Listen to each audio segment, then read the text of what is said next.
क्या आप जानते हैं कि चीता दुनिया का सबसे तेज दौड़ने वाला जानवर है? चीता सिर्फ 3 सेकंड में 0 से 100 किलोमीटर प्रति घंटे की रफ्तार पकड़ सकता है।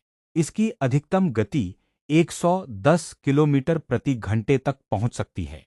चीते की लंबी टांगे, हल्का शरीर और लंबी पूंछ इसे तेज दौड़ने में मदद करती हैं। इसके चेहरे पर बनी काली धारियां सूरज की रोशनी से आंखों की रक्षा करती हैं। जब चीता दौड़ता है तो ऐसा लगता है जैसे हवा से बातें कर रहा